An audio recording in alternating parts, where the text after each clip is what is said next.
sa pagpapatuloy ng Chillax Radio ng ating espesyal na pagtatanghal ng Operetas Sinto Production. sa pinamagatang Tuloy po kayo.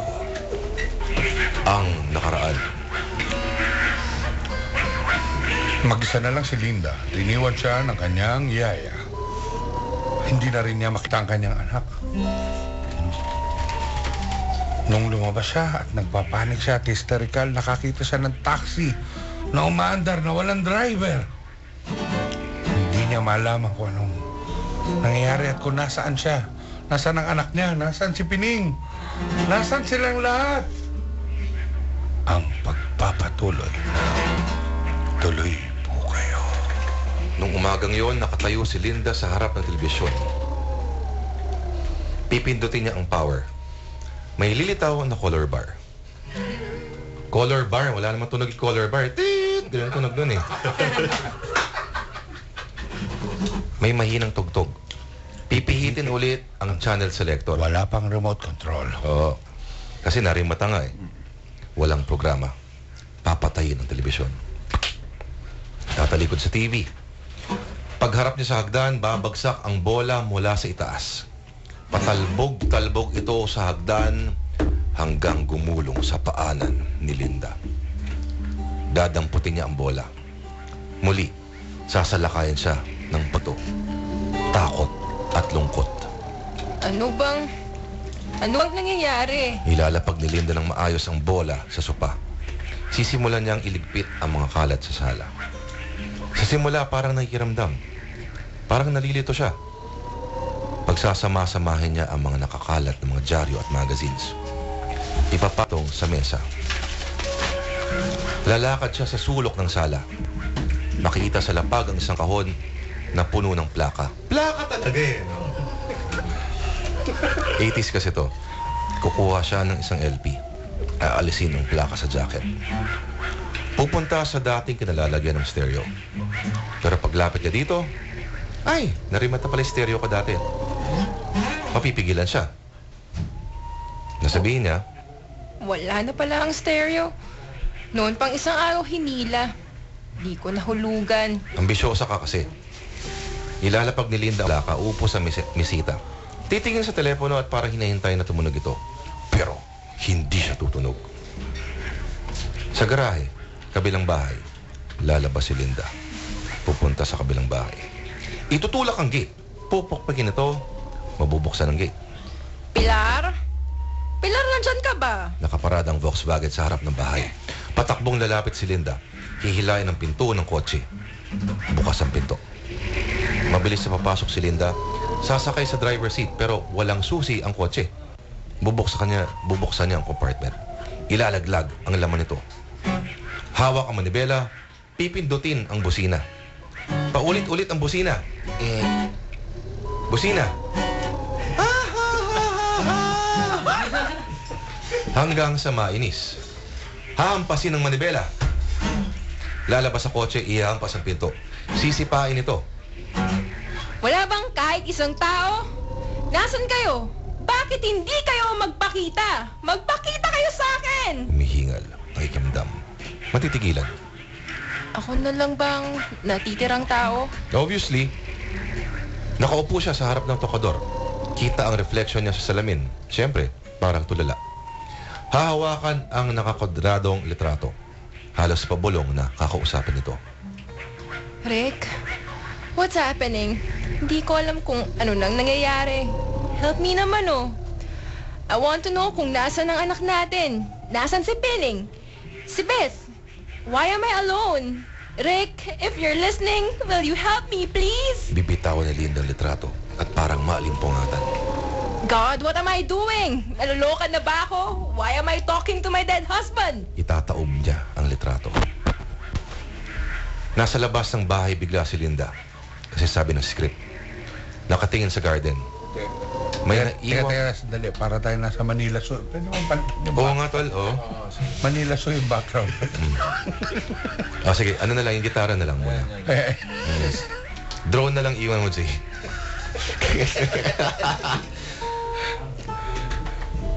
Sasabihin ni Linda, nakatingin sa garden, na may naiwang garden scissors sa Bermuda grass. Nanaginip lang ako. Panaginip lang ito. I should wake up. Lalapit si Linda sa grass scissor. Lalakad siya at dadamputin.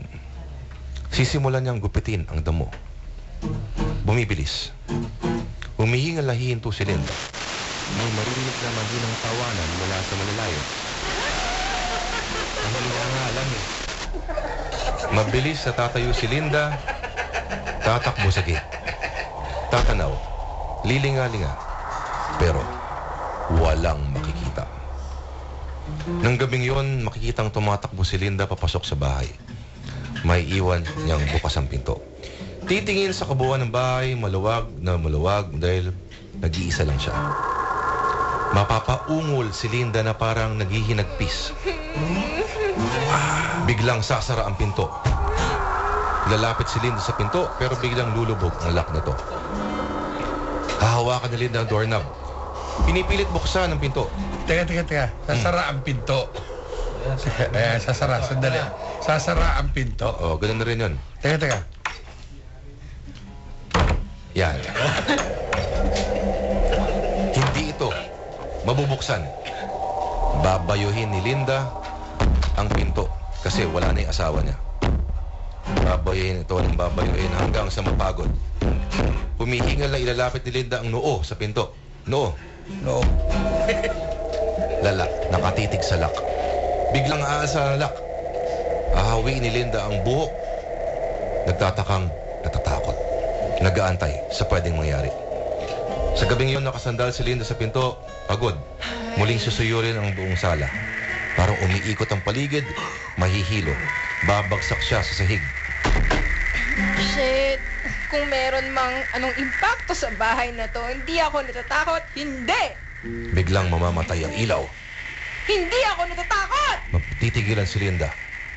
Biglang malikot ang mata sa pakiramdam.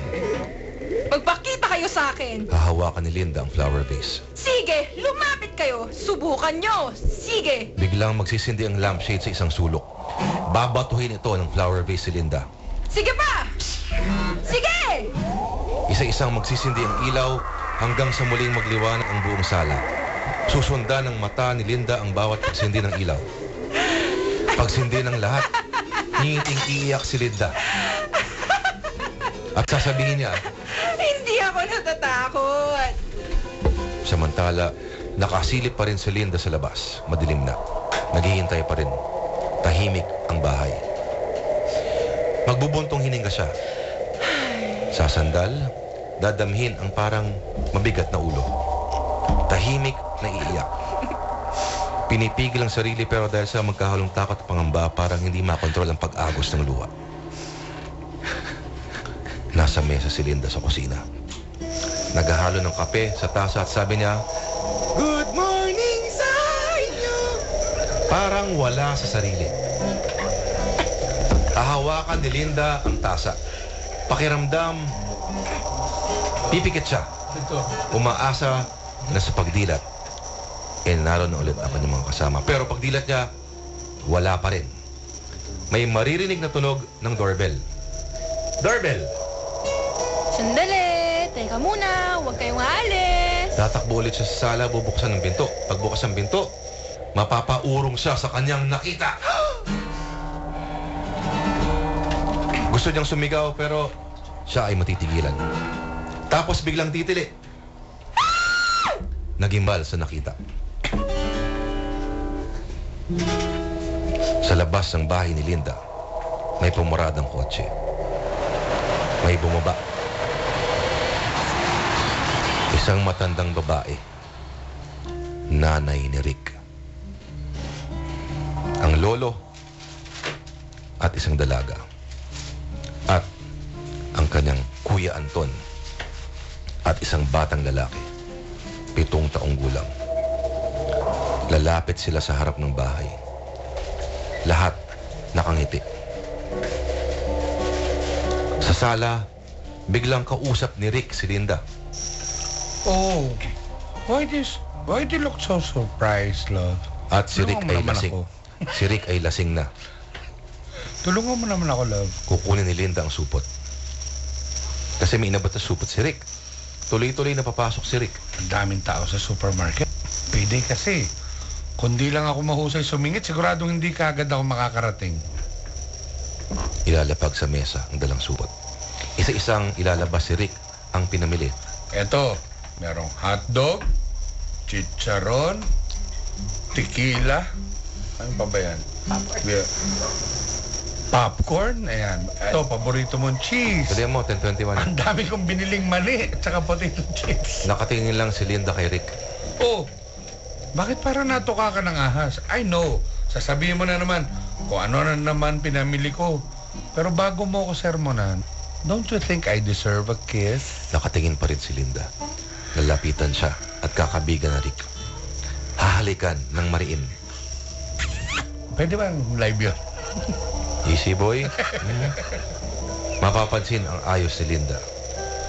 Rick, sabi mo ay... Nakalimutan mo na ba? I told you na pupunta ngayon ang mama ko kasama ang lolo. Pati ang kuya Anton mo. Yung pinsan kong dalaga, si Mimi. Kasama rin nila pati si Boogie. Gusto ko raw nila makita bakit daw nag-iiba na ng ayos. Bakit ka nag-iiba na ng ayos? Well, what are you waiting for? It's 5:30 anytime. Baka dumating na sila. 5:30? Come on, Parang- love. Don't worry. Ako lang bahala rito. Ako lang maghahanda na kailangan natin. Kaya puro finger foods lang ang binili ko. Madaling i-prepare. Now, why don't you go up to your room, Ihatid ni Rick si Linda hanggang fix sa may... yourself, Mhm. at pagdating ng mga bisita natin, come out as the loveliest wife in the whole world. Kukuritin pa si Linda sa baba. Okay? Tatango si Linda. Parang nagtataka. Pero walang sasabihin. Tatalikod si Rick. Babalik sa kusina. Nakatayo pa rin sa may hagdan si Linda. Hahawakan ng kamay na hinawakan ni Rick. Hihipuin ang parteng hinipo ni Rick. Tapos ay ang kanyang mga labi. Rick? Sa sala, patutuloy ni Rick ang mga bisita. Hahalikan siya ng mama niya. Si Linda! Nag-aayos lang, bababa na po. Tuloy. Pasok po kayo, pasok. Papunta sila sa sala. Nakaayos na sa mesita ang mga pagkain. Oh, upo na. Help yourself. Linda! O, teka, tatawagin ko lang po, ha? Linda! Nakatingala silang lahat. Hawak ang mga baso. Pababa lang ng hagdan si Linda. Nakikita niya ang lahat ng mga bisita.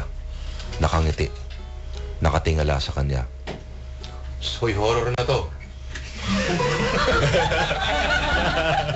Hindi ko makain eh. May dining. Magkahalong takot at pananabik ang nasa mukha niya. Linda! Ang tagal na namin hindi nagkikita. Kumusta ka? Ngingiti si Linda. Dahan-dahang bababa. Sasalinin ni Rick ng juice ang baso ng mga bisita. Yayakapin ng mama ang nasa ibaba na si Linda. Wala pa rin masabi. Aabotan ni Rick ng baso si Linda. Come on, darling. Have a drink. This is your party. Ilalayo ni Linda ang baso niya. What's wrong, love? Linda, tuwang-tuwa ako. Nagkita muli tayo. No! No! Linda! Hindi! Ayoko! Mga patay na kayo! Patay na kayong lahat! Patay na kayo! Mahinahong lalapit si Rick, dala ang pitsil ng juice. Ikaw rin, love. Matitigilan si Linda. Makikita natin ang mga nakangiting muka ng bisita at ni Rick. Welcome home, Linda. Dahan-dahang lalayo ang kamera. Kahit radyo ito. Muli makikita natin ang kabuuan ng bahay. Maririnig natin ang isang malakas na tili ni Linda.